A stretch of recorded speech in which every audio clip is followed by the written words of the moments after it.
The first spot at Suncorp Stadium will be determined tonight as the NPL Final Series enters Week 2, and we've got you covered live on FQTV. Good evening, everyone, and welcome to the Croatian Sports Centre at Carrara for the first preliminary final as we kick off a big weekend of action in the Sunshine State that might not be completely sunny, as we may have some storms rolling through later this evening. I'm James Coughlin, back once again in the commentary box, and we've got a repeat of last season's semi-final as Gold Coast Knights host Peninsula Power for a spot in next Sunday's grand final. I'm very pleased to be joined by a man who has tasted plenty of success at this time of year, Warren Moon. Warren, welcome aboard. James, thanks for having me, mate. Big game, big co-commentator, very glad to have you on board. Will last year's result be at the front of Power's minds tonight, or is this just a fresh game? Well, I think tonight for them it's more of a free hit. I know the season they've obviously some mixed fortunes, and I think they feel like this is a bonus for them to be playing finals, and I think they're going to come out with all the freedom tonight. It will reduce quite a bit of the pressure as well, but I suppose tonight we will also get an idea of the argument of rest versus rust. With Power, they beat Gold Coast United here last Friday night, while Knights, they've had a little bit longer break coming off the Australia Cup defeat against Western United. What's your philosophy as a coach? Well, look, I think it's interesting, sometimes when you look at the last 4 years, I think the team that won the premiership has not made the grand final, but I think this Knights team is a completely different beast. I see they'll be ready tonight. I know Scott will have them ready, and they'll be ready to get a good performance in. All right, let's run through the lineups as the teams make their way out onto the Croatian Sports Centre for the Gold Coast Knights. The coach, Scott McDonald. The goalkeeper, Josh Langdon. Number 2, Jaden Walker. 3, Oscar Dillon. 4, Tyson Martin. 5, the captain, Austin Ludwig. 10, Max Brown. 12, Shelford Deus. 14, Aaron Reardon. 17, Godfrey Debele. 22, Max King. And 23, Braden Inman. For the Knights, they're pretty much going with their strongest available lineup. Debele and Inman starting up top together. Pace and poise. It's a dangerous combination, isn't it? Yeah, I think, like I mentioned before, they've been the benchmark of the competition, and I think the front two are dangerous. They provide pace and power, but they've got a lot of quality too. So I think that's going to be a key matchup tonight with McGowan and Madden at the back, see if they can contain those two. And as the handshakes are taking place, let's run through Power's lineup. The coach, Aaron Philp. The goalkeeper, Lockie Hunter. Number 3, Hayden McHenry. Number 6, Michael McGowan. 8, Josh Woolley. 9, Brenton Fox. 11, Jameel Roberts. 15, Kane Gibbs. Number 20, Joseph Hitchcock. 21, Malachi Love Samira. 22, Solomon Veldemariam. And 24, Darcy Madden. Well, we did just discuss the combination at the back for Penn Power, but I want to focus on that dynamic duo up front of the two promising young players, Malachi Love Samira and Solomon Veldemariam. Yeah, I think what makes Power such a dangerous side, obviously sneaking into the finals, is that speed and that directness they have from those young players. I think they cause a lot of problems for most sides in the back half of the season. I think if that's one area Knights need to be wary of, I think it's the threat that those guys pose. And those two have come on so well for Power over the last few years as well. And they've got a bit of familiarity as well. I know you remember them from their high school days playing together as well. Yes, and obviously the Brisbane Royal Academy as well. So, again, Solomon's someone that's certainly got a lot of potential, and would love to see him have a good couple of years in the NPL. And I think tonight's a great stage for him to step up for his side. For sure. Tonight's referee, Issy Crespo. He'll be assisted by James Sherry and Jay Hudson. The fourth official is Liam O'Connor, and that is arguably the most dangerous spot at the Croatian Sports Centre, right between the two benches, as we've got two sides with an eye on next Sunday's grand final at Suncorp Stadium. It is shaping up as a spectacular event. I cannot wait to see what the next 90 or possibly 120 minutes has for us. What do you think, Warren? Are we going to have a result in 90 minutes? Well, I think Power's best bet is to try and win it in 90 minutes if they can obviously start well and maybe hang on to something. But again, you can't obviously dismiss the power of this Gold Coast Knights team. They've got lots of quality all over the place. They certainly do. And I know you've got your ties to Penn Power from your time there as well. We'll try and keep you as neutral as possible, but either way, it is going to be a special occasion here at the Croatian Sports Centre. We will also keep you posted on the weather that may or may not be rolling through a little bit later on. Final checks are taking place. The pitch is in pretty good shape, and we are underway. The first spot in next Sunday's grand final will be decided here, and it is Knights going from right to left on your screen. And we'll play a long searching ball for King, and that is Trying to roll over the byline for a very early goal kick, which is retrieved by Hunter. Another player with ties to the Brisbane Roar Academy as well. Since then, he's moved on to Olympic, played in several grand finals as well, and will be looking to get back with Penn Power. Yeah, look, and quite brave as well. I believe he's playing with a pretty serious injury on his cheekbone tonight. So fair play to him, and hopefully he has a good performance tonight. Goalkeepers are always a bit of a different breed, aren't they? Yeah, needs to be fearless, and Choco's definitely someone that's what you consider a brave character for sure. Indeed, he has had a massive penalty save in the 2020 grand final. Will he be needed to stop Knights from the spot? Well, we'll just have to wait and find out. Knights with the throw-in on the near side of the pitch. It's just passes exchange, finds its way to King. And Jaden Walker, who's shifted over to the left this season and taken to that role like a fish out of water to accommodate Shelford Deas, the ever-present for Scott McDonald. By my numbers, he's actually played in every single game for Knights this season across all competitions, which is a remarkable effort for his first season here at Carrara. Yeah, very important player for Olympic over the years, and you can see why, obviously, Scott decided to bring him across to Gold Coast Knights, and I would imagine he's going to be central to what they do tonight in the flanks. There's Brown sizing up his options. No cross available, so he'll just pass it out wide for Deas. Cutting inside, Debele on the turn, but crowded out by a plethora of blue shirts. But Knights winning the ball back, calls for a foul on the edge of the box, and it is given. I see Crespo, so we'll just go to the replay now as Debele. I know just how dangerous he can be as his in-man who gets taken down on the edge of the box by... Yeah, not a lot in that, but obviously decision's been given, so let's see how Power obviously defend this. Last year in the semi-final, it was the 23rd minute. Yeah, it was the 23rd minute before we had a goal for Gold Coast Knights. Looks like it will be a left-footed strike. Well, Oscar Dillon is sizing it up as well. Looks like that's Aaron Reardon on the ball as well. There's Hunter setting his wall. He's staying pretty central, Lockie Hunter.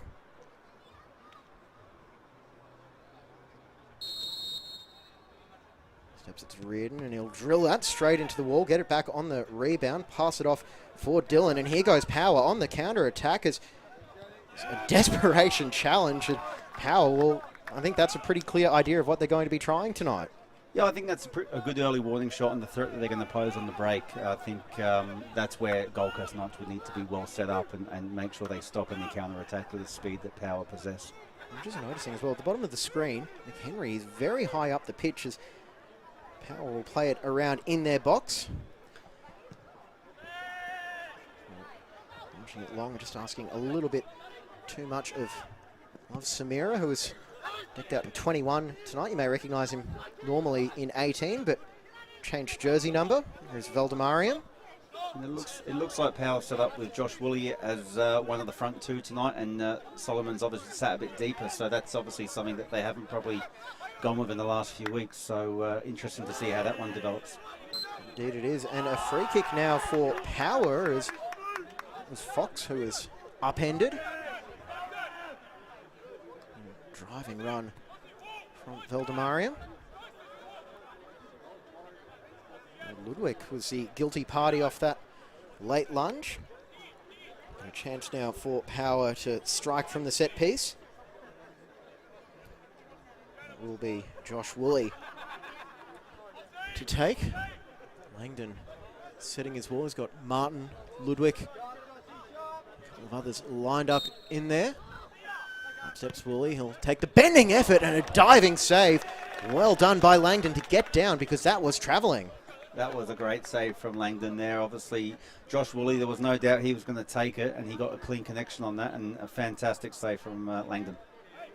And something to think about for future set pieces as well, because Langdon, he was standing centrally, so he did have to get over to cover that one a little bit more as the short corner is issued, and there's a crowd of bodies around Langdon. And goes the bending corner, and Langdon just taps that one away, and we'll have another corner for Penn Power from the opposite side. One thing Peninsula Power have been known for over the years is their set pieces, and I know assistant coach Ben Ryan prides himself on not just the types of delivery but the variation as well. So again, it's clear here what the tactic is. They've obviously identified something with Langdon. I think you see a more spread out crowd of bodies at Cavill Avenue on a Saturday night. Now just a bit of a discussion taking place in the 6-yard box. De Crespo just laying down the law as Knight's player will be the one pinged for an infringement here.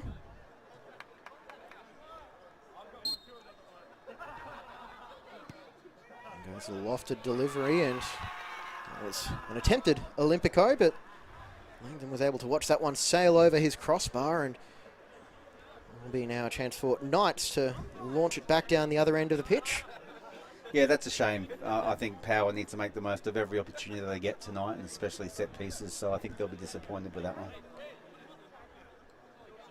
Two early corners, two pretty clear indicators of what we're going to expect as the kick is taken short, and back now for Langdon. It's rolled out. And the ball is won back by Power, and here goes Love Samira, looking to get it back for Veldemariam. Martin, a well-placed intervention.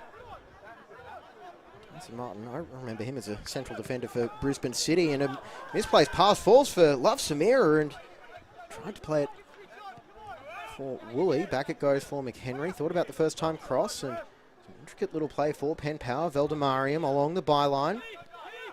Back now for Woolley on the left. Curling effort over the top of everybody, and behind it goes. And Power have started brightly. Yeah, that's unlucky there. That's great early pressure from Power. That's twice they've pressed them high up the park. And look, to be honest, even that second one there, they should have probably played the better pass, and they were in there. So good early signs from Power, and I think that's the key for them now, is if they can sustain that. And this is a very busy weekend coming up in Football Queensland action. Knights Power kicking off in about 45 minutes. The FQPL Women's Semi-Final, Brisbane City against Virginia. You can catch that one live or on demand, but we'd prefer it if you stuck with us at least through the duration of this game. And then tomorrow, the other FQPLW Semi-Final, Southwest Queensland Thunder Broadbeach at 4 p.m. And the NPL second preliminary final, Moreton Bay Brisbane City at 6. And that is just half of the action we've got coming your way. We'll be teasing it throughout the night. There's McHenry driving for the box as it's squared, only for Martin to pick it up. Ludwig, the square ball over for Deus, and no qualms about playing it across his 18-yard box, Austin Ludwig, but it could break now through Martin as he dribbles up towards the halfway line. Devilay's wound up on the ground, and Brown is making a steaming run through the middle. Devilay back on his feet, and a proper defender's challenge by McGowan. Wins the ball back for Power.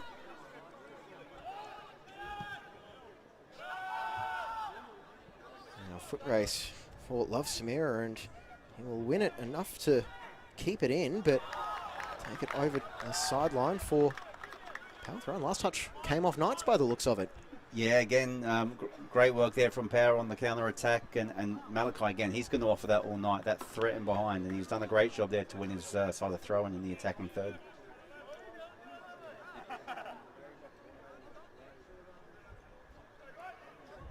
Throw-in goes short. Played back along the sideline for Gibbs, and all the way back to the halfway line, and Power happy to send it back for Hunter, who'll retreat before putting his left foot through the ball, and it looks like he got all of that. Collected on halfway, and here go Power. Samira lets it roll for Woolley, and a strong challenge in midfield. I think I'm going to get sick of saying that as this match goes on. Brown. And Hitchcock. Enough on that challenge as it's launched away. As Reardon now back for Dillon. Sends it out for Deus. And Deus's cross will be greeted by the midsection of Hunter.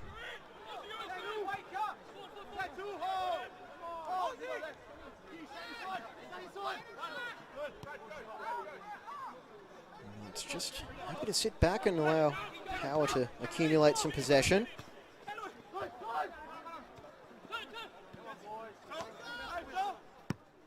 Valdemarian switches it over to the far side. You see the flags on the opposite side of the pitch. A little bit of a breeze at the back of Penn Power as Fox earns another free kick. As Reardon asks, "Who, me, sir?"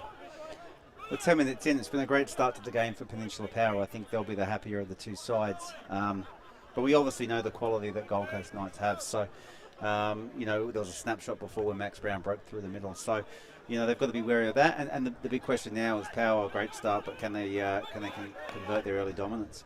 That free kick is taken short and wide as brief thought given to a bicycle kick, nothing doing. It's clipped forward and Ludwig there to mop up. Reardon on the turn. Find King. Time for Martin to measure the pass, but just not enough time to measure that as Power win it back. It will be a free kick after. That was Brown on the challenge. We see for Knights that pace of Debele, that's what they're trying to use to get in behind as well. Yeah, we haven't seen too much yet, but we know it's there and we know the quality that they possess. So, again, it's a great start for Peninsula Power, but that was, again, a little snapshot of what they can do going forward tonight. And calls for a handball against McHenry, not heeded. Gibbs. Wide for Valdemarian. He's got time and he'll take the shot on and just fires it wide. Power adamant they should have a corner. Langdon just remonstrating with his defenders for standing off Solomon Valdemarian.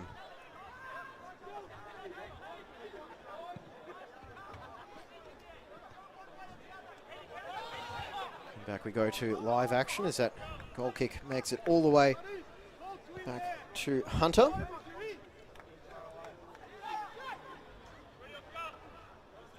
To head in the NPL era. This has been a fairly even matchup across the board. 14 matches, 8 Knights wins, 5 for Power, and the 1 draw, which was actually the last time these teams met back in round 19, a scoreless draw here at the Croatian Sports Centre.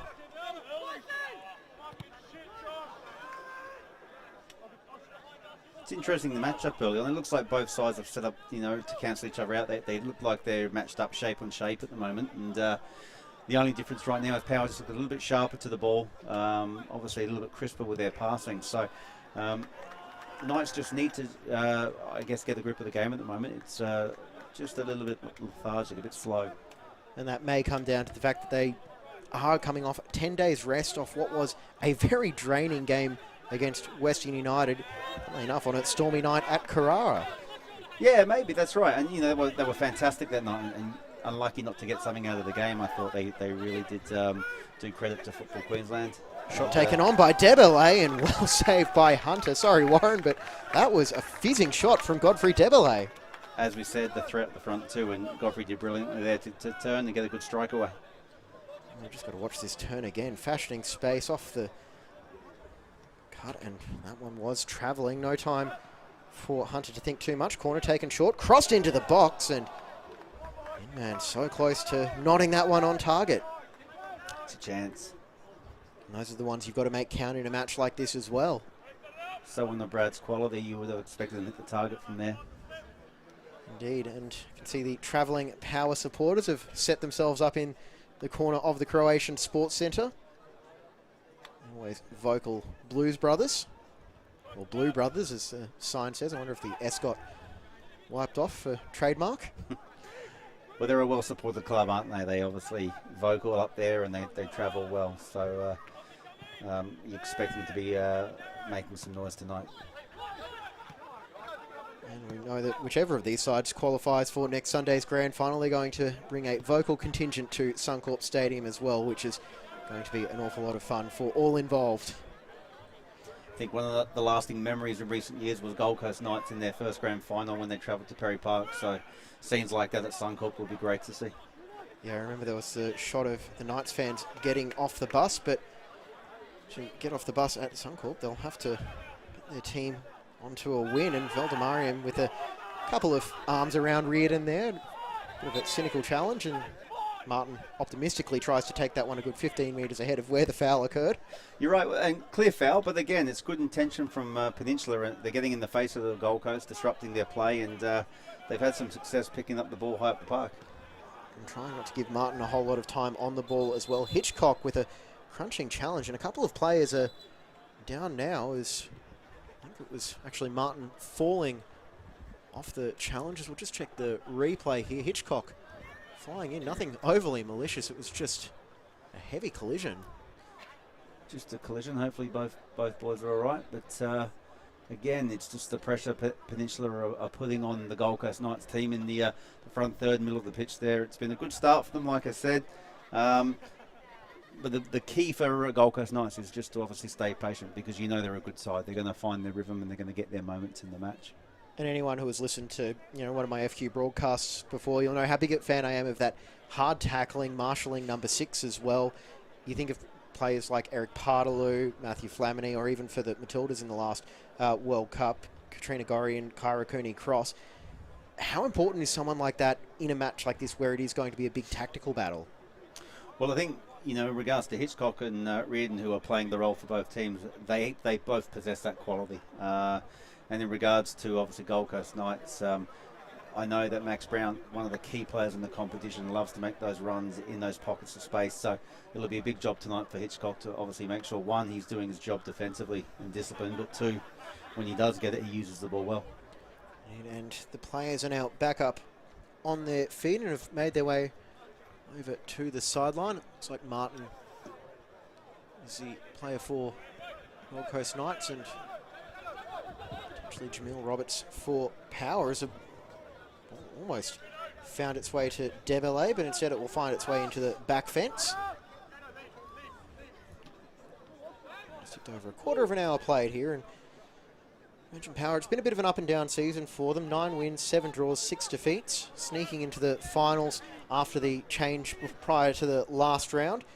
But one thing I did want to highlight is the record under Aaron Phillips. Since he came back, 8 wins and 6 draws, which is just immense when you think about it.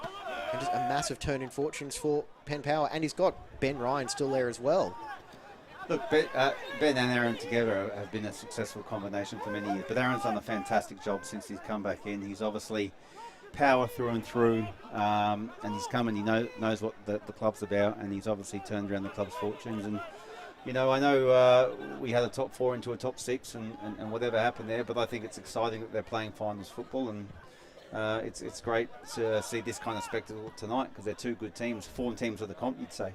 Indeed, they are, and to see what happens here is Debele dispossessed by Madden. Knights winning it back. Out it goes for Deus on the far side. And, putting Dylan under a bit of pressure, but he's able to evade that challenge. Ludwig directing traffic. Sends it out for Walker.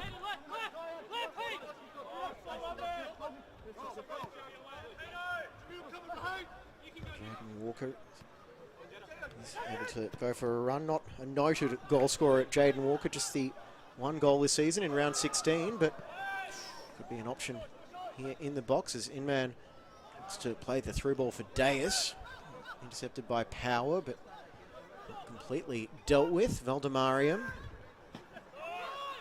And that's much better football from Gold Coast Knights. They finally played through the pressure of Power, and great quality from Walker and DeBella to set that up, and obviously fashioned a good opening.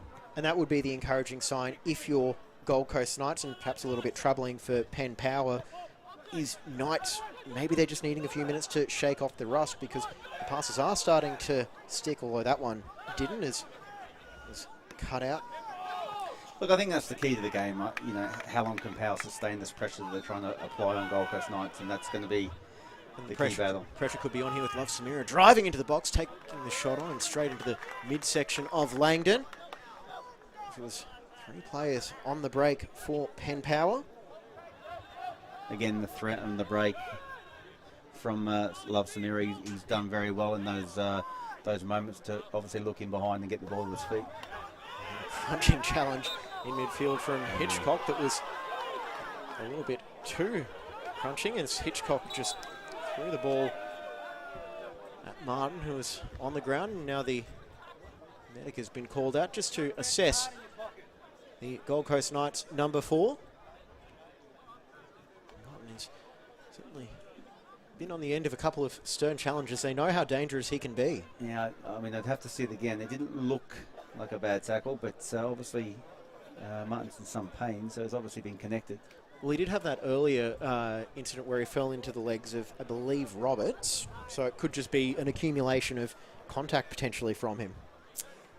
Yeah, possibly. Although he stayed down, so I think he might have collected a bit of him there in the tackle. So, again, though, speak about Hitchcock, he's now made 2 or 3 important challenges. He's got himself in areas where he's needed to be there, and again, like you mentioned earlier, he, as a 6 for this side especially, he's been very important so far. Yeah, and should give the standard disclaimer as well. I'm not a doctor, nor do I play one on TV, so all medical assumptions is being done with a very amateur eye. And a chance now for the players to take a bit of water on board, because it is a muggy night as well. And, you know, we've been playing through the winter. It's not the most oppressive conditions over the last few months, but now spring is well and truly here. And you do wonder how much the players are going to be suffering. Yeah, I think going back to what I said before, and we just started to see Gold Coast Knights play their passes through the lines, and just before we had the counter-attack for power, you could just see Knights settling on the ball, making a few more forward passes, the space is opening up, and again, I think that's going to be the key to the game. It looks clear that power have got a freedom about them tonight where they want to have a go, but how long can they sustain that for, especially if they're going to press high up the park and try and get into the face of the Knights players? Because the longer the game goes with the warmer weather, you can start to imagine more spaces opening up for the key players for Gold Coast Knights. Without a doubt. And while we're in this break as well, as Martin is still down, and it's not looking good for Tyson Martin. Quick reminder of what else is coming up on FQTV this weekend. We've got the NPL Women's semi-final, 7 o'clock tomorrow night. Easts against Penn Power. It's been a great season across both clubs at Power, with the men and women both making the finals. Got the FQPL men's semi-final, Wynnum and Logan. That's also a 7 o'clock kickoff. And then Sunday, FQPL men's semi-final, Surfers Paradise against Brisbane Strikers. And then the NPL women's semi-final, Lions against Gold Coast United, a 6 p.m. kickoff. I know what I'm doing for the next couple of days. I don't know about you, Warren. We're watching football, aren't we? And the Lions women continuing their dominant run as well. Kappa Women's Super Cup champions last week in what was a spectacular game, end-to-end contest. Yeah, big shout out to Rob Askew and the team there. I know they've done a fantastic job over the last couple of years, and I know they're going to be challenged in the next few weeks with a lot of their players now missing, going on to A-League women's duties, but that's the challenge they face, and we wish them all the best. And I suppose it is a compliment of the side that they've accumulated as well, that so many of them are being moved up to the A-League as well. Yeah, fantastic opportunity for the girls, and obviously it's great credit to the staff at Lions for obviously putting on an environment where they can actually push on to that next level. A few of them starting pre-season training today as well, as MLA dispossessed by Hitchcock. Another huge well-timed tackle from Joseph Hitchcock. Fox able to pick out Love Samira. He's got space out to his left, which is very quickly filled by a pair of blue shirts. Roberts has made the overlapping run. Nothing doing there for him. Pass back for Hitchcock, and the bobble just took it beyond the foot of Joseph Hitchcock. But Power still in possession. Cut back from Madden. Opportunity lost there for Power. They had a great opportunity to go quickly on the break, and just the quality of pass slowed them down. Almost 25 minutes into the game. Still waiting for that first breakthrough. Both keepers have been tested so far as well, and they have responded to the challenges quite well. As we see King on the turn. Walker forced to make a tackle to keep possession for Knights.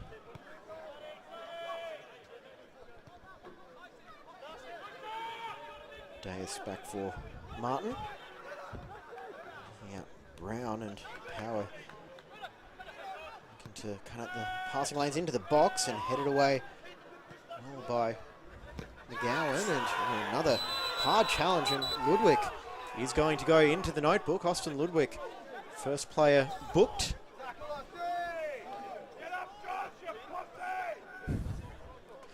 And we can hear what the assistant referees in the crowd thought of that decision as well.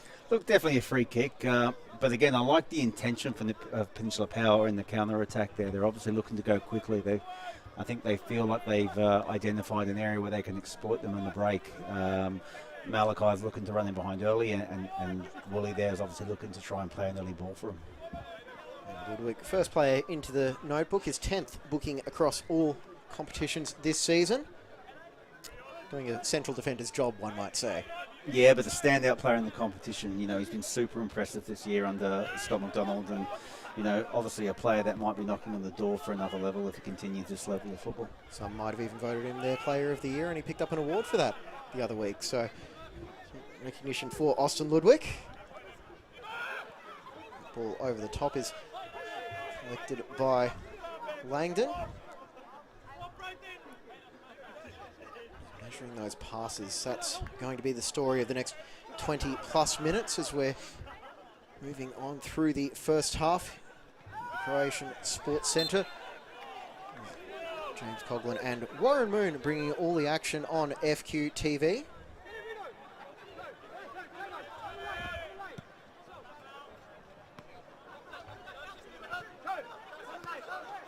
And it goes for King. To feed it in for Walker, but it's marshalled very well by McHenry. Strong challenge to keep it in, and it's into the 18-yard box. Cross from Walker, and calls for a handball. That was, well, definitely struck the arm, but it would have been a very harsh call to give that against Penn Power, and the offside flag has gone up now. Yeah, I don't think that was. I think he had his elbow or his arm close to his body in the natural position. The replay looks like it might have just missed that, but either way, offside. Penn Power able to relieve the pressure.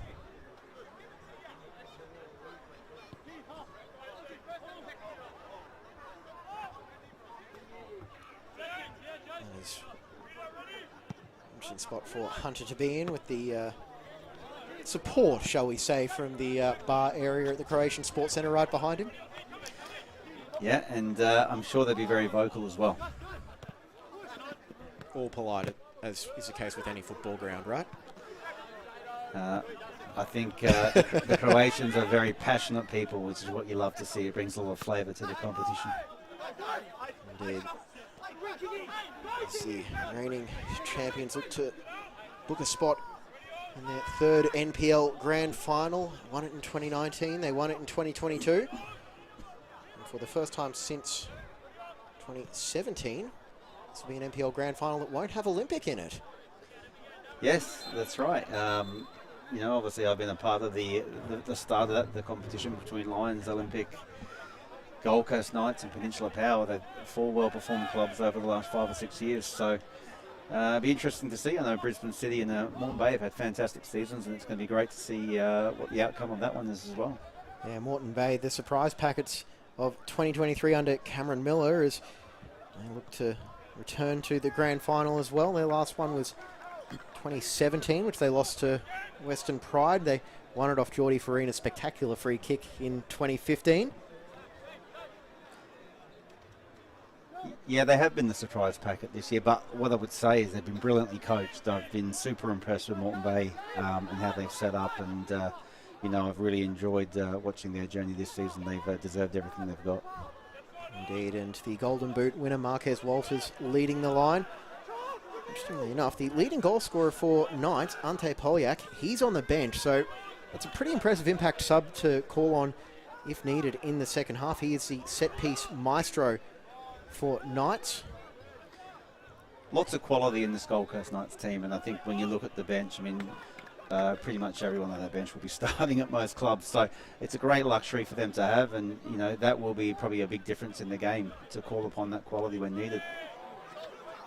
Knights will try and take the lead through this forward foray on the turn through. King able to pick out Brown off the angled, deflected shot.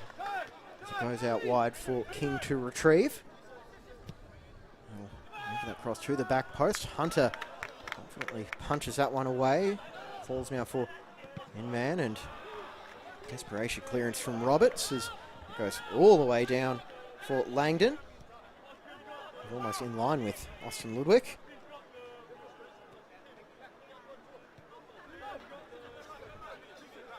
Half an hour gone at the Croatian Sports Centre.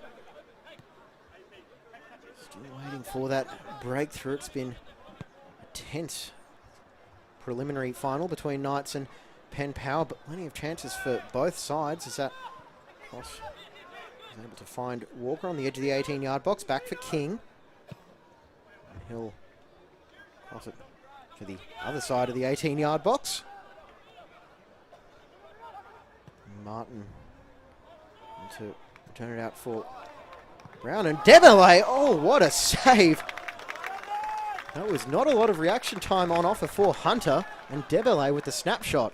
Good football there from Knights, great construction there, and a really sharp, obviously, finish from Godfrey, but a great save from Hunter. He got down well. Almost cat-like reflexes from Lockie Hunter.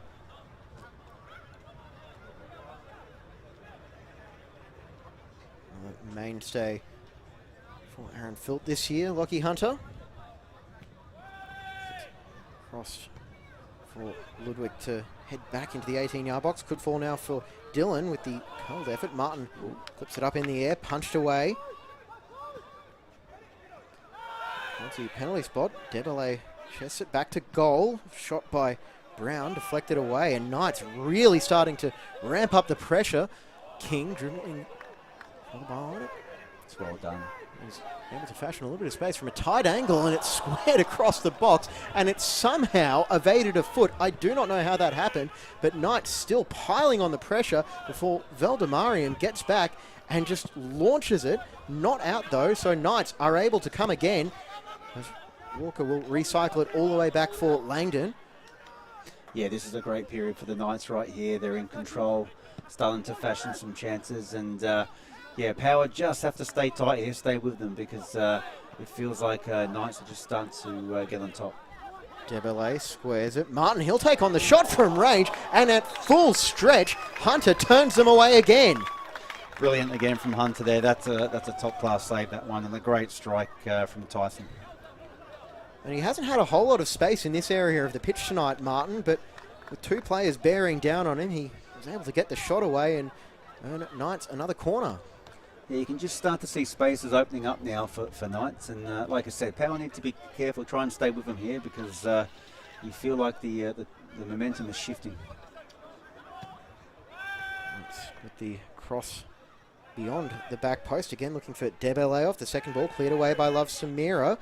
Only as far as Deus, 25 metres out. And a low driving cross, able to find Debele again with his back to goal. He'll play back, curling shot, and it's saved by Hunter amongst a crowd of bodies. I don't know how much of that he would have seen. Again, great play. Debele does brilliantly to hold that up and obviously set it for Max Brown. And again, well done to Lockie Hunter. He's starting to get busy. I'm sure no goalkeeper would be eager to get through too much work. That's got to be doing wonders for the confidence of Lockie Hunter as well, just making save after save. Langdon is looking to turn playmaker as tries to kickstart the attack. Turn back for Dylan.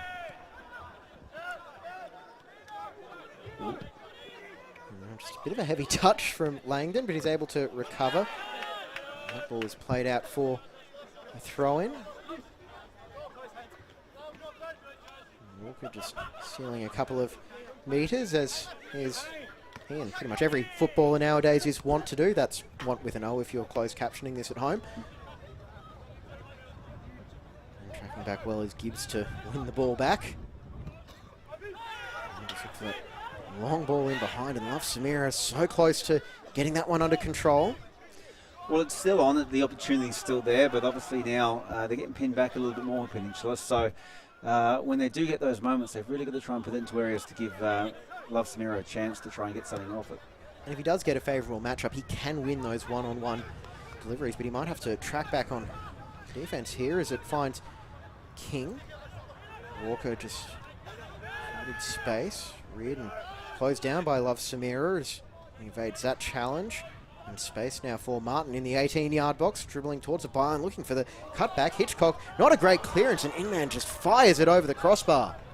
Big opportunity for Inman there. That was just a lapse in concentration from Hitchcock. Didn't clear his lines properly, and a bit of a let-off there for Peninsula. They're on the replay now, and he was trying to think 2 or 3 steps ahead, perhaps trying to play out Aldemariam on the far side.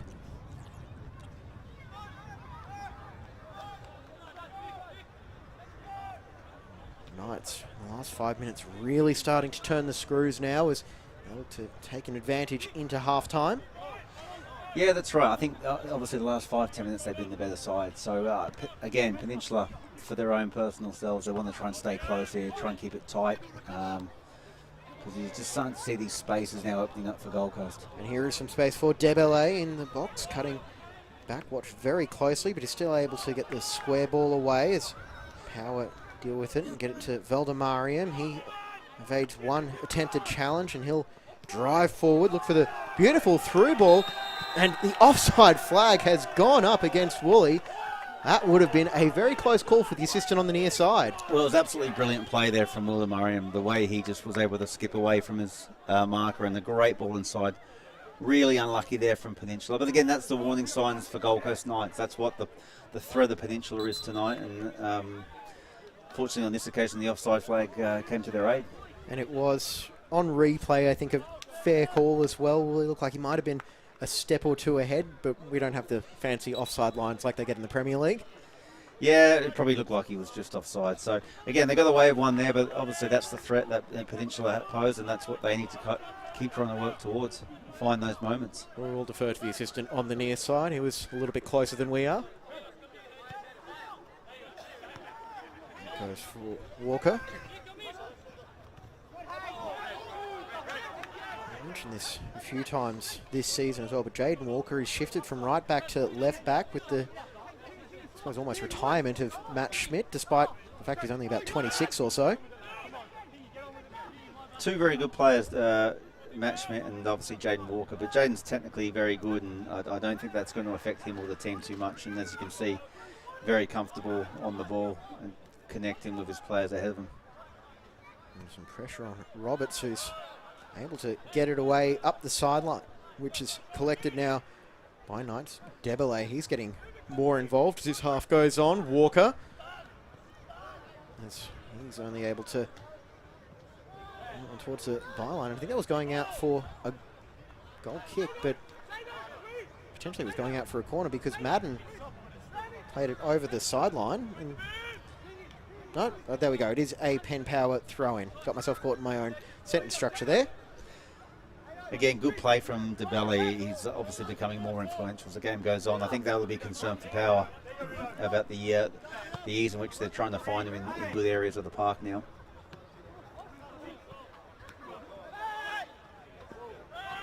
Ludwig winds up on the ground, hobbling away, but now Knight's attention is on this attack as Deas drives into the box as it's still alive and calls for a handball against Debele. Still there for Knights through Dylan.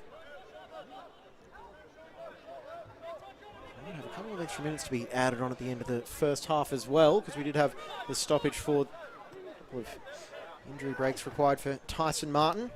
He's been in the thick of it.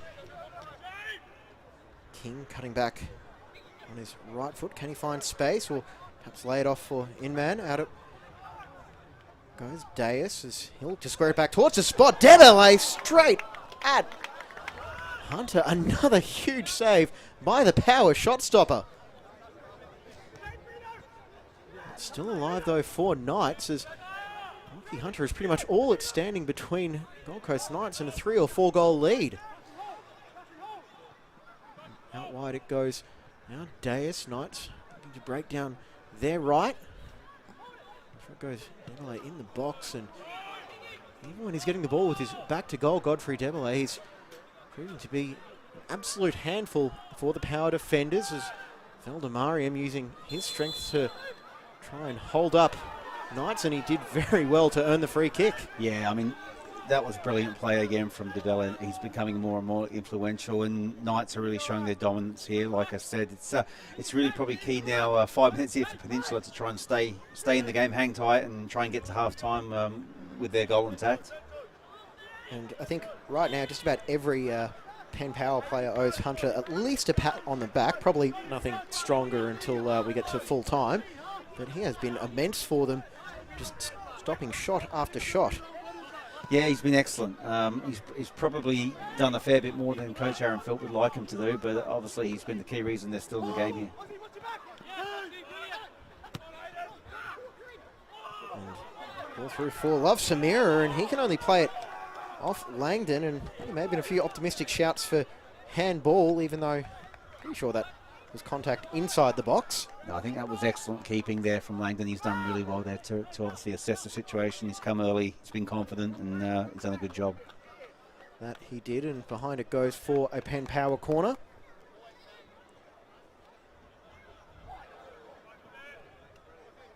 And Josh Woolley taking his time to get across and possibly give his teammates a little bit of a breather. They have been on the back foot for a good 10 minutes now.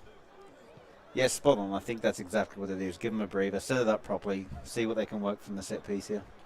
And it is one of those, I say this positively, but bits of gamesmanship that is a part of football now, as the corner again goes in towards it, back post, and Langdon rising highest to claim that one before it reaches the forehead of Joseph Hitchcock.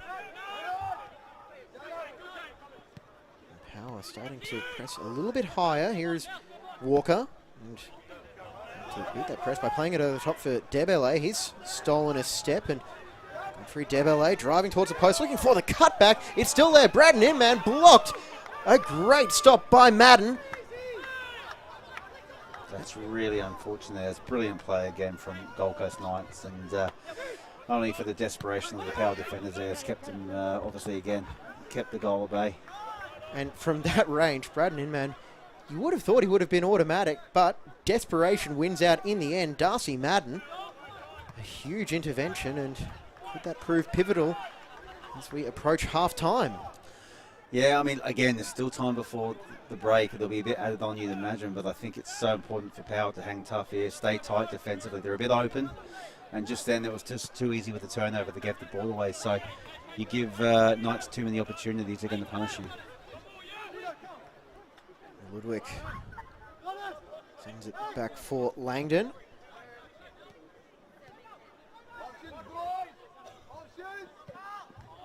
And flipped up for Walker, and he'll look to play it over the top. Bounced over McHenry.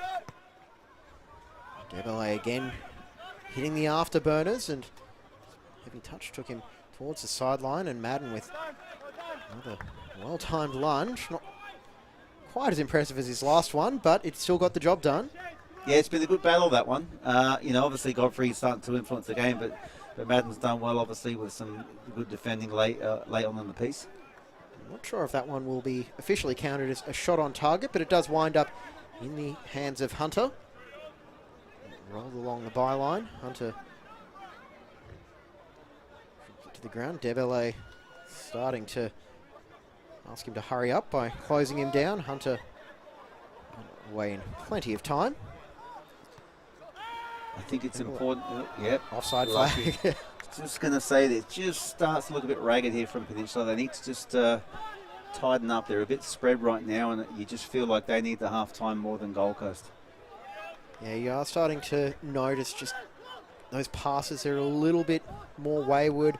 The pressing isn't quite as intense, and right now, Power, if they can hold out for the next, let's say, 3 or so minutes, as a best guess, well, that pass won't help, but if they can, they will be ecstatic with a 0-0 scoreline going into half-time, but they are going to be under siege again as Knights look to storm the Power Castle. Brilliant play there, well done from Knights. And shaped for the cross from Deus as Mariam getting back and doing the defensive duties again. Great work by the young striker. Well, that's what's needed, especially right now. And again, unfortunately, another cheap turnover in the middle of the park from Hitchcock. The Power boys just need to keep the ball for a little bit here, just to ride this wave of pressure from Gold Coast Knights and try and get to half-time. And that was how Knights sort of kick-started their ascension into the game a little bit, just holding onto the ball for a little bit longer and just working Power side to side. Yeah, I think Power started really well, and I think we thought they were going to come out strong. But you know the quality of this Gold Coast Knights team. They were going to get their spells in the game, you know, and for Power now they just need to stay as compact as they can and just try and deny them playing some forward passes between them to where their key players are. I think if they can regroup, get to half-time, maybe have a look at their defensive setup, it's going to help them stay in this game and see what they can try and do. But right now, you would imagine Gold Coast Knights are the much happier of the two teams. And Power might look to pinch a half-time lead as that ball is squared into the 18-yard box, cleared away by Dylan. Madden marshalling Debele, but the ball falls for Brown, and that one is almost a shot on goal, but it was the goal that's behind the fence. Someone's going to have to go and retrieve that football, or possibly the one from behind the Power bench.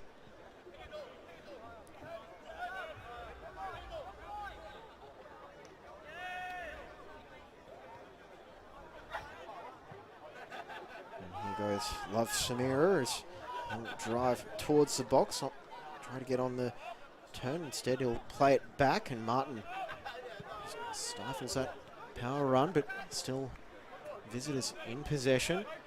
It's Gibbs looking to cut back and play it out with his left foot. Now across towards the back post, almost finding McHenry, but Walker just got there in the nick of time, but he cannot prevent a Penn Power corner. Yeah, well played there from Peninsula and Kane Gibbs in particular. Unlucky not to get better delivery there. I think Fox maybe could have put that into a more dangerous area, but they've got the corner now and see what they can do just before the break. Just a little bit more loft on that cross, and McHenry would have had the opening for the shot. In goes across, and Langdon just got a fingertip to it. Well, we did get a ball in the back of the net, but we did get a player. Well, he's managed to retrieve himself and working back, Darcy Madden. 3rd minute of first half stoppage time. King to take on Gibbs. Drive for the byline, cutting it back for Brown. Flipped ball towards the back post. Debele just heading it over. And another chance goes begging for Gold Coast Knights. Yeah, well, we've sung his praises all half, but I think that's a really good opportunity there. I think he has to score, Godfrey. Inside the 6-yard box, free header. He's got to make the most of that. And that will be the final chance of what has been an enthralling first half. Still scoreless between Gold Coast Knights and Penn Power. James Coughlin and Warramoon. We're going to step away for a few minutes and be back with the second half after these messages.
Felton Industries is proud to be the official shelter and grandstands partner of Football Queensland. Felton offers a range of premium aluminium grandstands, from elite portable spectator seating to soccer team shelters for players and coaches. Give your fans the best view of the game with Felton's comfortable spectator seating. With sun-safe shelters or powder-coated in your team colours. Whatever your club needs, Felton has a high-quality, low-maintenance seating option to suit. We are the pioneers in Australian-made grandstands and team shelters. Contact Felton today on 1800 834 016 or visit felton.net.au.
Welcome back, everybody, to the NPL preliminary final on FQTV. It is Gold Coast Knights Pen Power from the Croatian Sports Centre. James Coughlin and Warren Moon bringing you all the action. Warren, it was an enthralling first half, wasn't it? Great first half, and I thought both sides had their moments. Knights obviously got on top and finished the half the stronger, and I think they'll especially look to start this second half with a bit of fire and try and see if they can find that goal that just eluded them. Well, it will be Pen Power going from right to left on your screen, and Power will start it off with a long diagonal ball, which is easily met by Austin Ludwig. 45 minutes to decide who is going to the grand final, possibly 75. If we don't get a goal, then it will be another 75 at least. I'm sure both sides will be more than happy to have this result within the 90 minutes. Power, they've got a bit of a long drive back up to Redcliffe as well. I don't think they'll mind too much if they win.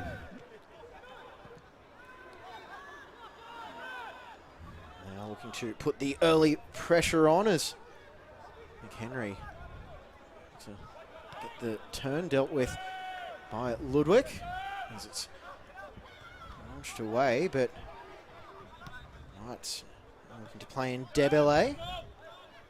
It's picked up by Michael McGowan, the veteran defender who's been around for quite a while, Michael McGowan. It's been a stabilising factor back there for Peninsula Power in the second half of the season. Obviously came off a pretty serious knee injury last year, but I know the people up at Power are really happy to see him back playing for them this season. As anyone would, he's had a pretty impressive career here in the local game. The throw-in is taken towards the corner. Able to pick up Samira. Clever little back heel and to the box, tracking back well, and calls for a handball as again it struck the arm, but it looks like by the signal from Issy Crespo it was in a natural position.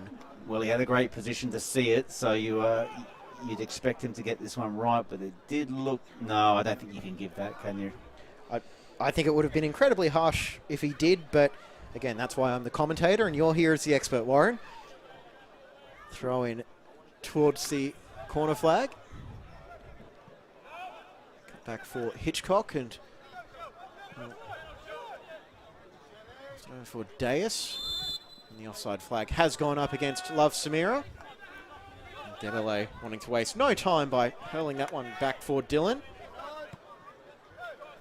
Squared across.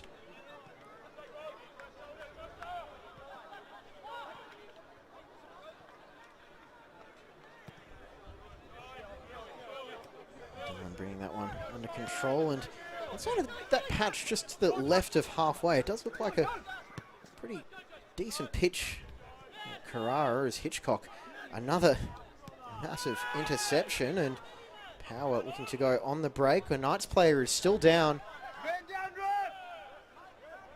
and there are calls for the play to be stopped, but for the time being it's play on as Deus will chase that one down as wait for Martin as he'll drive for the byline, and Samira will usher that one over the byline. It will just be a Pen Power goal kick. We're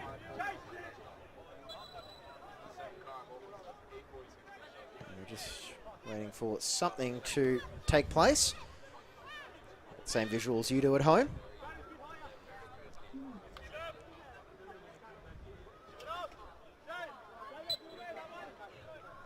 And we're ready for a resumption of play.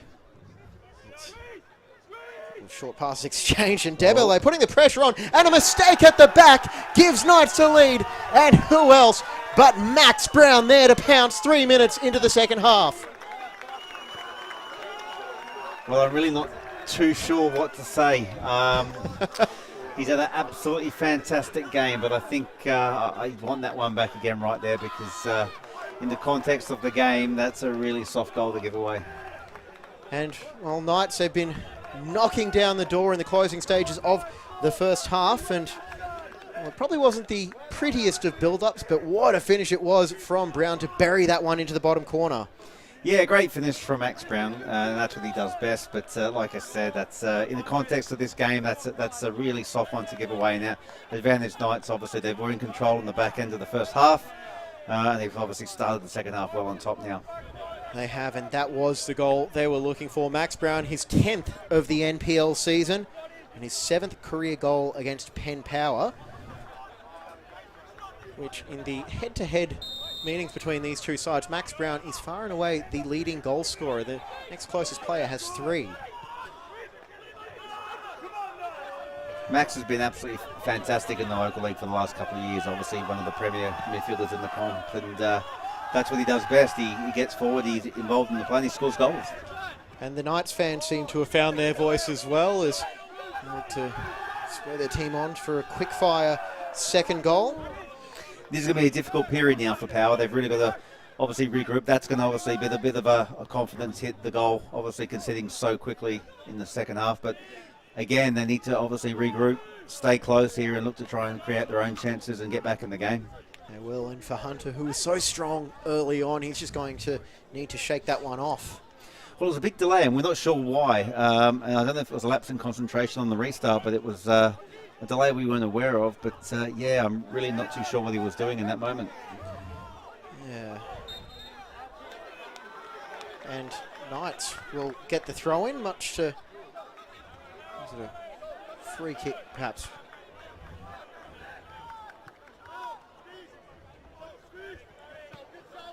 Dylan will play it out for Deas, cutting it back inside now for Martin. There's Martin driving forward, and he'll look to clip it through, and another free kick right on the edge of the box, and Knights are well and truly on the front foot here, as Martin was felled only 20 metres from goal. Yeah, warning signs here again for Peninsula. It's great build-up again from Knights, surging through the middle of the pitch. It's a little bit too easy actually at the moment. Peninsula need to obviously regroup here, and they need to toughen up defensively. They're a bit too open.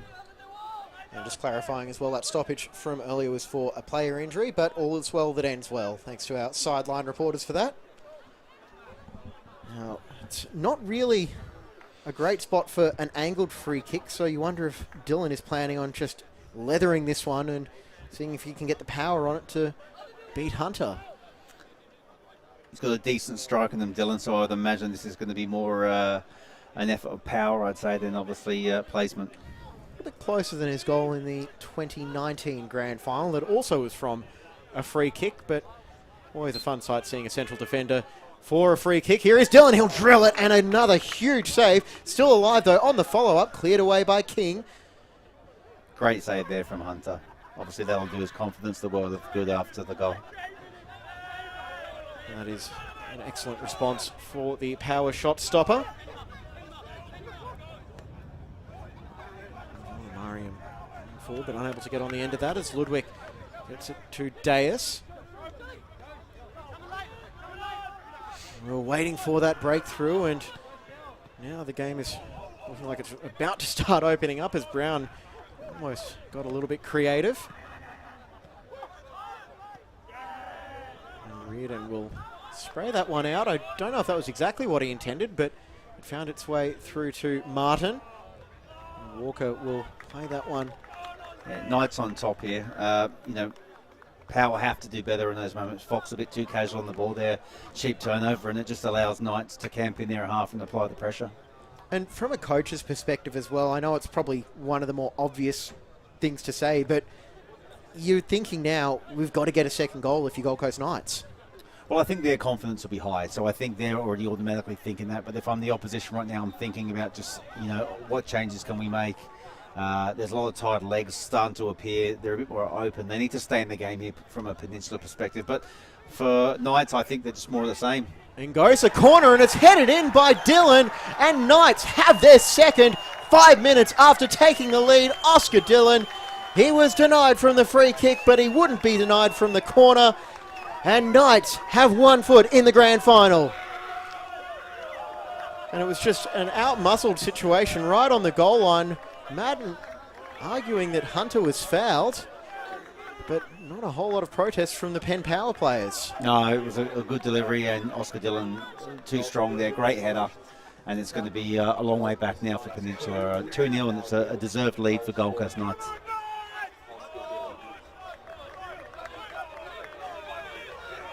And after taking out 2 of the local trophies available, Knights are now going to complete the Queensland treble, which I suppose if you count making the Australia Cup national stage as an almost de facto trophy, that could potentially be considered a quadruple. Look, again, we said at the start, they're obviously the competition front runners. They're the best team in the league all year.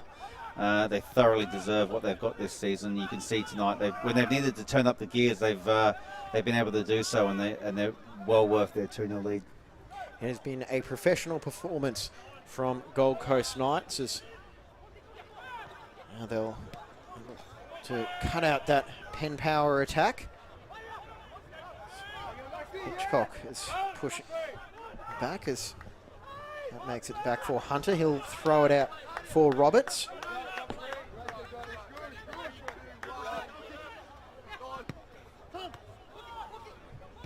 As Fox essentially, and he'll continue his run. Martin lunging into that challenge. I don't think he was ever in danger of collecting the player, but he was certainly committed.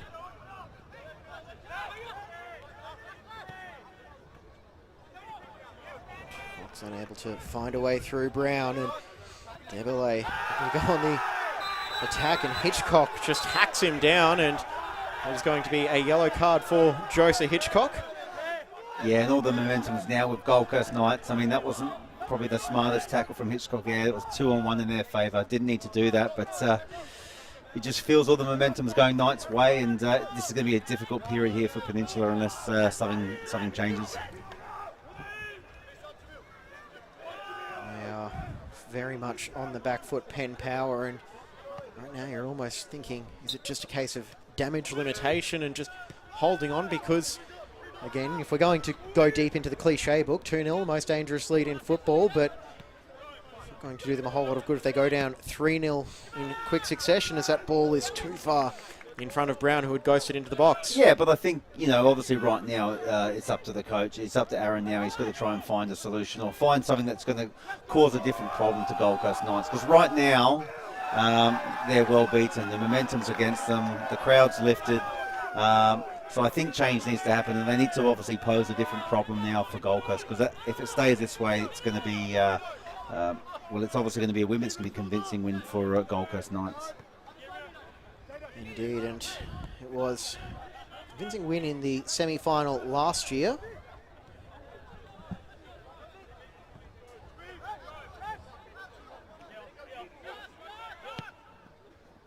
So, long diagonal ball is able to pick out Braden in man before it reaches the corner flag, as it's cut back now, and Brown will take a shot on it. It's deflected and it will bounce wide, take a bit of an off break, but it's intercepted before it crosses the byline.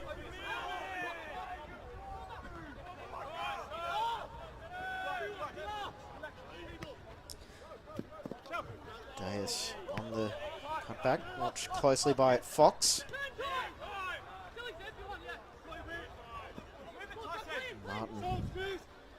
He's got Gibbs backing off and allowing him space to run. Brown has made the move through the middle. He goes into the box, kept his feet under the challenge, and it's 3, Max Brown. That's absolutely brilliant there from Gold Coast Knights. Tyson Martin in particular, that's great football. And again, Max Brown doing what he does. Late run into the box, no one tracks his runner, and he's got the quality and the composure to get a great finish. And the midfield duo for Gold Coast Knights, Martin to Brown. Gold Coast 3-0 up. And look, I don't want to be accused of a commentator's curse here, but that surely is going to be it for Knights now. Yeah, you don't see a way back now for Peninsula. I think they need to make some changes, obviously just to freshen it up, see if they can obviously find a consolation or any way back in this game, but it's going to be really difficult now. And the big game player, Max Brown, adds to his tally on the season. That is 16 in all competitions. During the regular season, he finished equal 5th in the NPL Golden Boot with Thurtell, Curtis Story and Peter Klassen. And in the semi-final, who else would you want to call on other than Max Brown? He's been the difference maker for the last couple of years for Gold Coast Knights. They've got a lot of good players in this team, but He seems to be the one that steps up on the big occasions, and he's done so tonight. But I think credit has to go to Tyson Martin for that goal. It was really positive play and a really quality pass into the space for Max Brown to attack. And we have a change for Penn Power. Josh Woolley off, Aaron Opidisano on. So Aaron Fulp goes to his bench.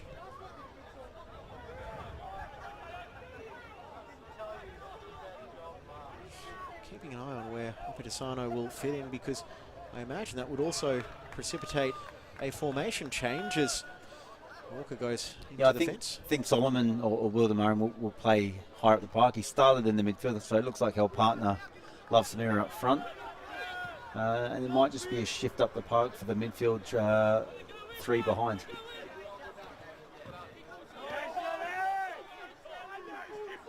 Deus for Knights as they look to make this an emphatic score, as Debele wants to get his name on the score sheet, but another wayward attempt. The warning signs, James, were there obviously in the first half. It was coming, and you just felt that Power had to sort of stick with them, and if they could have just rode the storm early in that second half, it could have taken it to a period in the game where it becomes nervous. But I think right now Gold Coast Knights' quality has really shone through after they scored the first goal.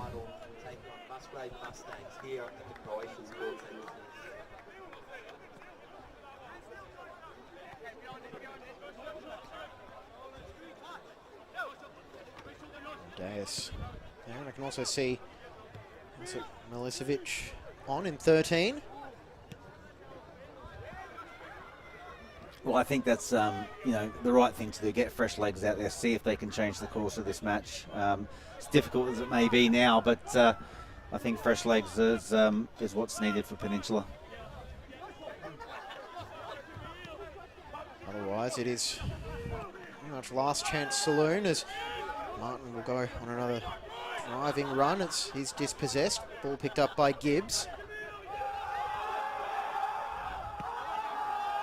And that clearance goes up the sideline, but not over it, as it's back by Dylan.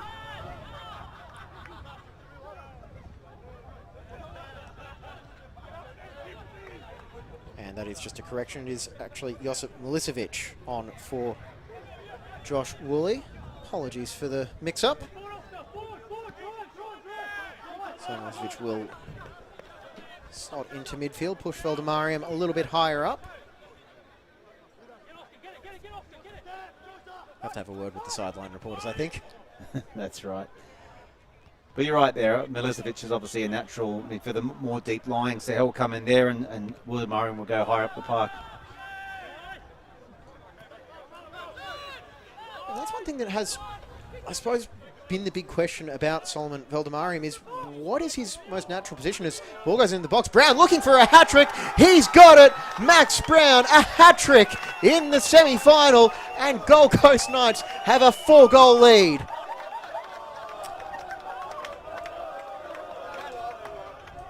Again, hats off to Gold Coast Knights. I mean, at this stage, it's looking quite difficult for Peninsula. That was a little bit too easy from the build-up to play through them. However, you've still got to be good enough to find the pass. There's a great ball in behind again, and what can you keep saying about Max Brown? He's been fantastic tonight.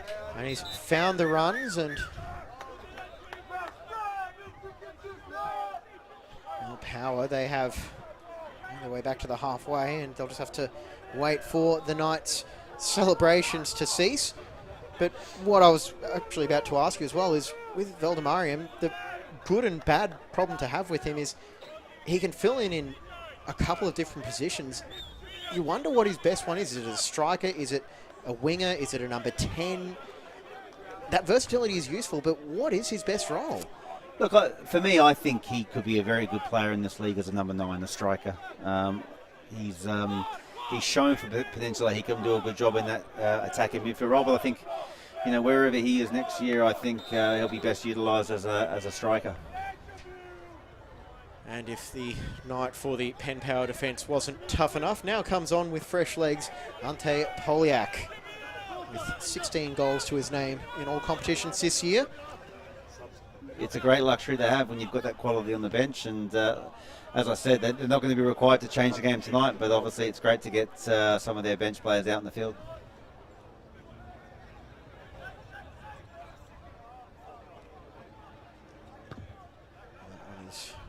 Played back for Langdon, who, after being put to a bit of work early, he has, I suppose, settled down a little bit and been able to take on a bit more of a relaxed role. But I know now he's going to want to make sure that his side goes on with it as well. And for a goalkeeper who does so much talking, he's got to be the one to really keep things. Ooh, could have a free kick on the edge of the box, but this is where the goalkeeper has to keep up the communication. Yeah, look, I think there's a really good mentality about this Gold Coast Knights team. They went to 1-0 and they could smell blood, and I think they've gone on with this really well, and they've shown that there's a lot of good players out there with a winning mentality.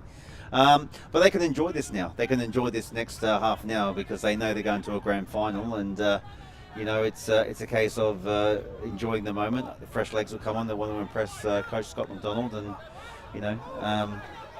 it's up to the players like Josh to make sure they stay concentrated at the back.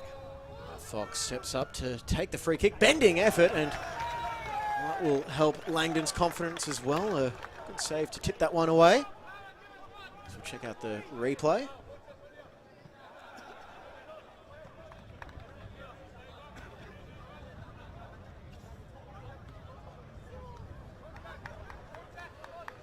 Howard pushing numbers forward as 25 minutes of normal time remaining.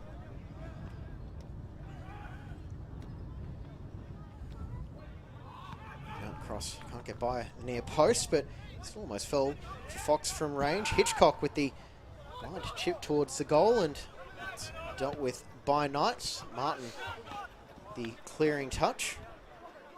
And control by Milicevic. Logan Jr. and so with the raw NPL side.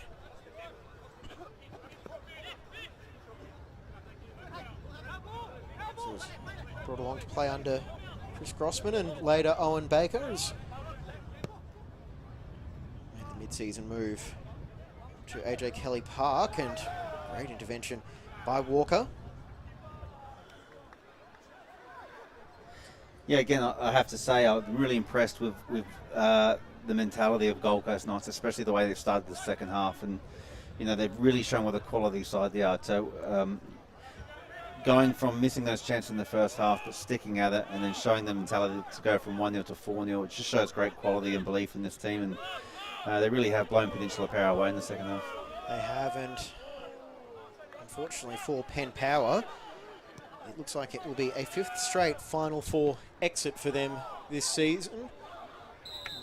Samira gets flagged for offside just when he thought he might have been in for a chance, but just wait for the first NPL Grand Final for Penn Power. You don't want to discount their FQPL achievements, but the NPL Grand Final will continue to elude them for another season. Yeah, it's unfortunate, but they've had some good success over the years, and I'm couple sure of premierships, it has to be said. A couple of premierships, that's right.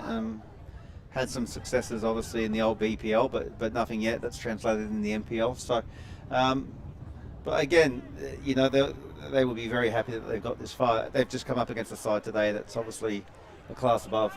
And of course, only knowing they were in the finals on the final day of the season, needing to win and just to ensure that they were in, as we see a couple of substitutions coming as well. Looks like it's Walker and Brown withdrawn.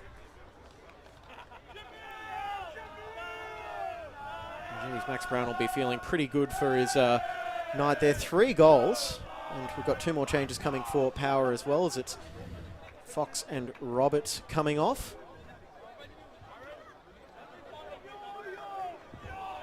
So changes both ways as some fresh legs get introduced.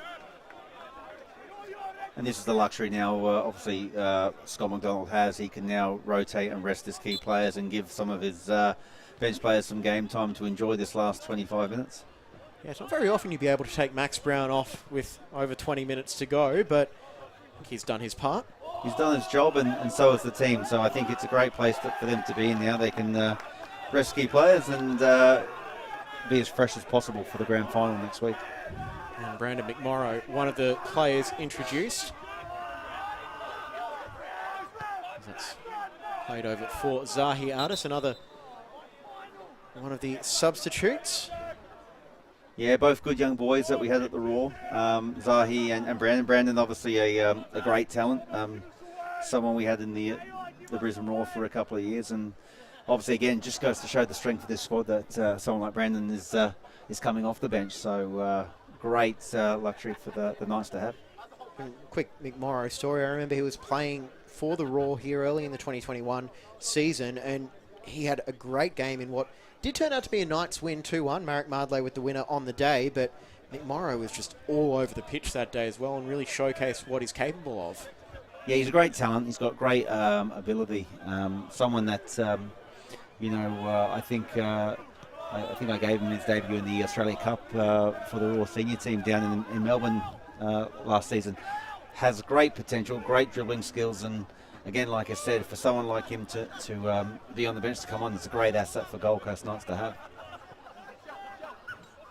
Just quickly speaking of the Australia Cup, it must be nice for the Raw to have a home game for the first time since 2019 in that competition coming up soon. Yeah, absolutely. A big test against Western Sydney Wanderers, but I'm sure they've started well. I wish Ross and the team all the best for that, because we'd love nothing more than to see the Raw do well. I'm just looking forward to going to a game. That's one of the joys of the Australia Cup. I was at the Croatian Sports Centre for the Western United game against Gold Coast Knights, and it's a special competition as well. The cup football going out to the local grounds as well. Yeah, it is, absolutely. I mean, I think the Australian Cup's been one of the big success stories of Australian football. It's brought clubs from all over the country into the pot, as they say, and there's been some special nights, for member-fed clubs. I've been on the end of some good nights and some not so good days, but that's what they say. It's the magic of the cup, and we love it. Absolutely. But actually, it was when you were coaching Lions in, I want to say 2017 or 18, had a game go to a shootout in the qualifying stages, and decided to pull the boots on yourself and take a penalty. I did, and to be fair, when others faltered, I put mine top corner. So it's about the only thing I did do. I officially retired after that night, and I realised what a huge mistake that was. The hamstrings the next morning were probably paying the price a little bit. Yeah.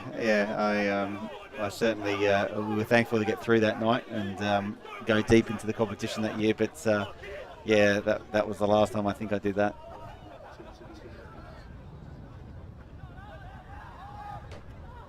Here goes Power looking for a consolation goal as that one's cut back. And now, after thinking he was coming on a little bit earlier, you can see Aaron Opidasano on the far side. And Asher Lee is the other player who has entered into the match.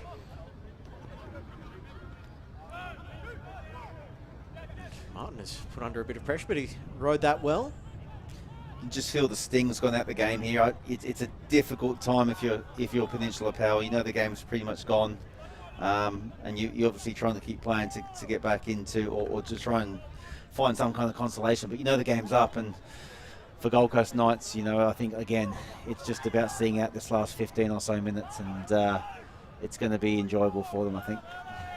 It's always a comforting position to be in when you're just able to say, yep, we know we've done our job, let's just finish it off and start thinking about either Moreton Bay or Brisbane City next week. Yeah, that's right. I think that they've done all the hard work. They've set the game up. They've made their subs, and they'll start to think about now, obviously making sure no injuries, just seeing it out professionally and properly like they are here. There's no pressure on the ball. The sting's now at the game, and it's like I said, for them now it's just about damage limitation, getting through it with no hiccups. Indeed, and as mentioned in the first half, this is just the start of a big week. Or big weekend, as we've got a player down as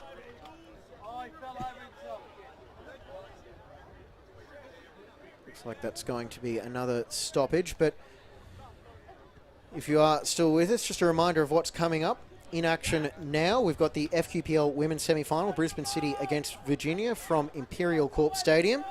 And then tomorrow, 4 massive games. It is Southwest Queensland Thunder against Broadbeach, 4 p.m. kickoff from Highfield Sports Park in the FQPL Women's Semi-Final. And at 6 p.m.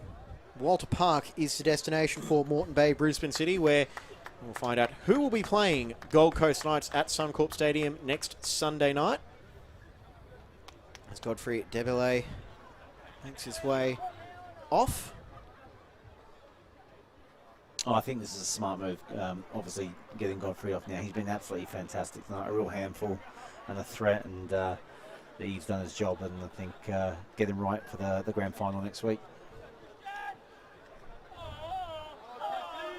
And Christian Brymora also introduced. Brymora, he missed the final series last year with a knee injury, so it's good to see him back and contributing for Gold Coast Knights. 9 goals this year. Yeah, he was, I have to admit, I forgot Christian was still there. I know what a fantastic player he is, and he had a fantastic season a couple of years ago in the Northern New South Wales League. So, again, another great player to bring off the bench and obviously to use in these final moments. Aaron Reardon has also, well, he's not yet been withdrawn. I think that substitution might have been changed with the injury to Debele, which means Jakob Goodnich won't be coming on. Is that a misplaced pass picked up by Veldemariam, and he'll go for a run, take the shot on from range, and it's bouncing awkwardly, but it was regathered. Langdon, as he brought that one under control. Josh Langdon has been a mainstay for Gold Coast Knights, making his 122nd NPL appearance for the club. Another one of those key figures that has come through Gold Coast Knights. So together at Gold Coast City prior to that, in Palm Beach.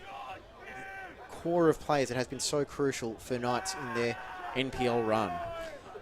Yeah, they're a complete squad. I think that's what stood out between them and the rest. You know, when you look at the year as a whole, and obviously the chasing pack, a lot of sides have had moments, they've had spells where they've done well, but the best team all season so far has been Gold Coast Knights. They've been the most consistent, the strongest, and I think it's going to be a real challenge for whoever wins in the other semi-final to see if they can get a result next week, because I think based on tonight, Gold Coast Knights look pretty impressive.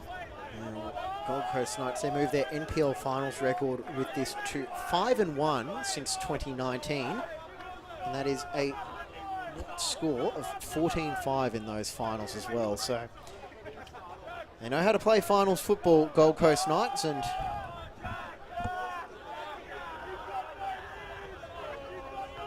well, they've set the benchmark, haven't they? And I think it's up to the rest now to try and catch up, because this year, like I said, I think they've been unmatched, unrivaled in terms of what they've produced. And they have built on part of the success, and not to get overly complimentary here, but part of the success you were therefore with Lions as well, which in turn helped raise the standard of the competition. Back in 2018-19, Darren Syme went on with it as well, won a premiership or two, or grand final, I beg your pardon, but it's each on each side to try and raise the overall level. Well, I think you know, obviously I see great similarities with what Gold Coast Knights as a club are building compared to what Lions did in their period of success. And you know, I think this is the first year Lions won't win any silverware in 5 or 6 years, which is quite telling. And obviously it shows where Gold Coast Knights have now progressed to since their inception, or since they've come into the NPL. And I think it's credit to them as a club. And you know, again, it sets the benchmark for the rest of the comp. That's what you've got to try and follow now. And Josip Milicevic has been withdrawn due to injury, which is not a great way to finish the season. And Blade Malini is on in jersey number 17. So both benches getting just about emptied as we come down the curtain on this NPL preliminary final. I think that's what it was officially called, preliminary final, semi-final. One of the two, we'll just go with both. I'm an advocate of top sixes. I really am. I think it makes it more exciting, and I think you know, when you look at what other states do with top six, I think it's far more exciting. So, not sure about how we got there. That's not for me to talk about, but I have enjoyed the top six format, and you know, I think Power have been obviously good value this season in the back end of the season. They've just come up against a much better side tonight. Well, some say that I'm quite simple-minded, and for me it's just more finals football, which is always a good thing. Up steps Love Samira for the free kick, and he will send that one into the Knights fans behind the goal. Yeah, nothing wrong with more finals football in my mind. Yeah, spot on. Spot on, I agree. It's made it exciting. Indeed, and talk about what has been a very challenging season for Penn Power. They had Rick Coughlin in charge at the start of the season as well. Ben Ryan was the interim coach for a game before Aaron Philp comes back. But overall this season, we've used 40 players in all competitions as well, which shows just how deep they've had to dig for some of those games. Quite a few debutants in the final game of the Kappa Pro Series. 28 players all up in the NPL. So bit of a rotation for Penn Power this year, a bit of turnover as well. A couple of injuries that didn't help either, but still another season of final football, and that is something you can hang your hat on. Yeah, it depends how you look at them. I mean, you might also say that they've blooded a whole lot of younger players this year than they've done in previous years. That if you look at the players out there now and the players that have started, you know, a lot of youth in this Power team now, and it's actually encouraging to see. I know players like Blade Milne, Power Junior.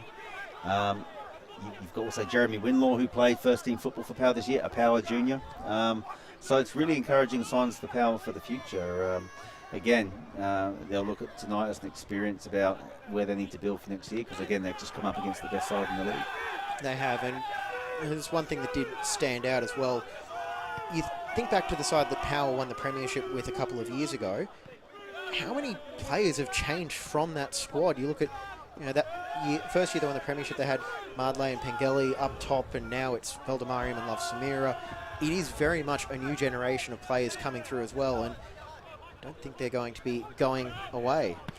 No, again, and that's the positives. If I was Peninsula Power, I'd be looking at the amount of youth that's come through the side this year. Every side needs a rebuild and some regeneration, and I think Power's going through this now. And like you said, the positives are that their season's gone into a preliminary final, and there's a lot to like about what they're doing, and they can build on this. And it would be remiss of me not to ask as well about Lions and some of the promising players they've got as well. Some of the younger options, Hashan Ramazani, who's been one of the standout defenders in the NPL this season, Jackson Hart-Phillips, and another guy had a bit of an interesting breakout, Ivan Ozzie. Yeah, some encouraging players you just mentioned there, and obviously I know Lions will be looking to freshen up their squad with a bit more youth next year, and it's good to see. I mean, as well, clubs like Rochdale Rovers, Moreton Bay, when you look at some of the better performance, they've been part of the younger brigade, and it's really great to see them coming through. I know as we just watched Ball this squared here. for Martin, and it's 5 now for Gold Coast Knights. Tyson Martin caps off an impressive effort with a goal to go to his name. And we got a little bit caught up in conversation there, Warren, but it was an end-to-end counter-attack, and Martin was there on the spot, almost quite literally, to bury that opportunity. We did, and you know, I think special mention to Tyson, not just for scoring there, but as the game's gone on, he's looked stronger and stronger, and he's had behind Max Brown, probably been one of the best on the park tonight. So that's probably just reward for his overall performance. And you saw how closely Power were trying to mark him early on in the first half as well, and eventually just his fitness appears to have won out. Yeah, I guess we spoke about it at the start of the match. It was always going to be about how Power could sustain that pressure. Could they stay close? And the space has just opened up, and when you give good players more space to work in and play, and they're going to punish you. And certainly that's what Gold Coast Knights have done tonight. They've really just turned up the screws and looked a very good side when they've had space to work in. How about it goes for Connors, a young player who was brought into the first team this season, playing his third NPL game of the campaign, as Milne on a weaving run before firing into the back of Dylan. It's collected by Gibbs, but he can't find a way around Deus, and well, again, far be it for me to trigger the commentator's curse, but it does look like it is going to be a slightly more civil ending than what we had in the semi-final last year as well. There was a bit of push and shove, and Josh Woolley was sent off, but it's like we are now just in the final stages as the match reaches its conclusion. Yeah, most of the sting's now at the game, and you would expect Gold Coast Knights wouldn't want to do anything to jeopardise their places for the grand final next week, so you wouldn't expect to see any fireworks to end this one. Certainly not. Well, we might have some fireworks in the way of scoring chances, as there's going to be a corner with McHenry, the judge, to have had the last touch. Go to the replays.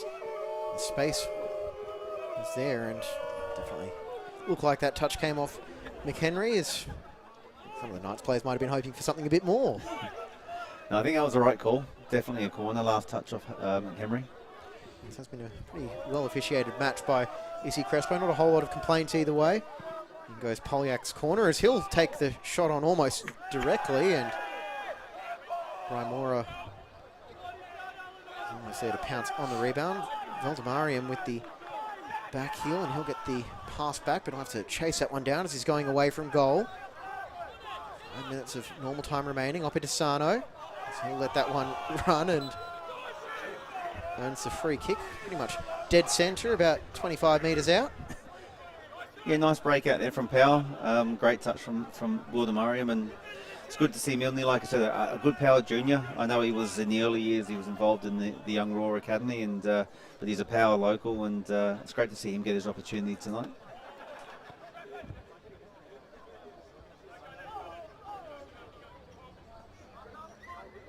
Valdemariam loves Samira, the young dynamic duo that they haven't had a bad game tonight, I don't think, those two. No, they've showed promise. They've been a handful, and they've obviously showed quality at times. But again, just as a collective, they've been overpowered by a very good team. Up steps Valdemariam, and denied again by Langdon. The clean sheet is still intact. Calls for a handball, not given, as quickly jump onto the replay as it was left for Valdemariam, and well, he just went for power here. Bounce could have been a little bit awkward, and I think the appeals for handball against Artis actually came off it hitting his head. He hasn't had too much to do tonight, but when called upon, Josh Langdon's obviously made some very good saves, and he can be really pleased with his night's work so far. And Milosevic has picked up a yellow card for something there, and his first booking of the season, at least for Penn Power. We have 3 minutes of normal time remaining. Gold Coast Knights dominant from about the 20th minute, I would say, as James Coughlin and Warren Moon bringing you all the action in this first preliminary final.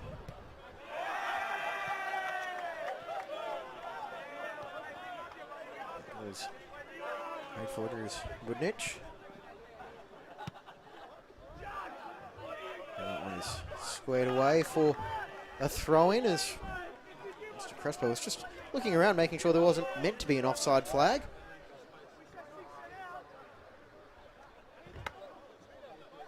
Still full of running. I suppose he doesn't have an excuse to be tired, does he?